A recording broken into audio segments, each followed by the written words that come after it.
Isang araw habang lumilipad ang agila sa himpapawid ay naramdaman ng agila na merong sumakay sa kanyang likuran. Naramdaman ng agila na merong tumutusok sa kanyang likod.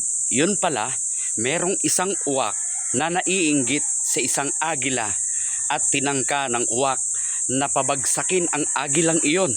Ang ginawa ng uwak ay sumakay ito sa likuran ng agila habang lumilipad at pilit na tinutuka ang likuran ng agila dahil ang naiisip ng uwak kapag patuloy niyang tutusukin o tutukain ang likod ng agila ay maaaring bumagsak ang agila sa kanyang paglipad.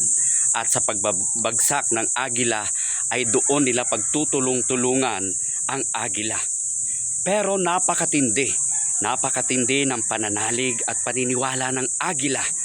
Naisip ng agila na lumipad ng matayog na matayog at doon nagsimulang makaramdam ng pananikip ng paghinga ang uwak. Dahil ang mga uwak pala ay hindi kaya ang mababang oxygen level. Kapag umabot sa ulap o napakataas na himpapawid ang agila, ay numinipis ang oxygen. Kung kaya, ang uwak ay hindi makakatagal. Naisip ng agila na habang tinutuka siya at nararamdaman niya ang sakit ng tuka ng uwak, naisip niya na malalaglag at malalaglag din ang uwak. Kaya't hindi niya ito pinansin.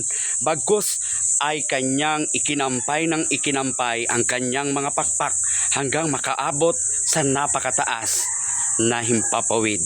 At nahulog nga itong si uwak.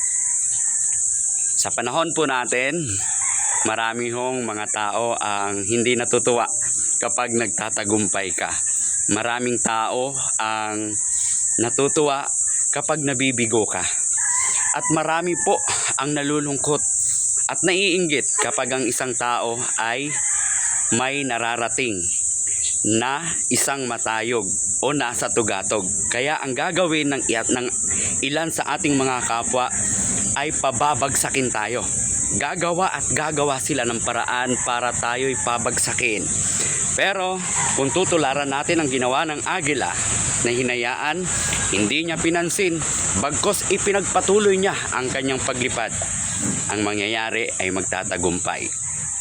Ganon din po sa buhay po natin. Marami ho tayong mga intruders, sabi nga maraming bashers. Never mind, huwag mo natin silang pansinin. Focus lang po tayo sa kung anong maganda na ginagawa natin. As long as na ang yung ginagawa natin ay hindi nakakasakit sa ating kapwa, tuloy lang ang laban, sabi nga nila.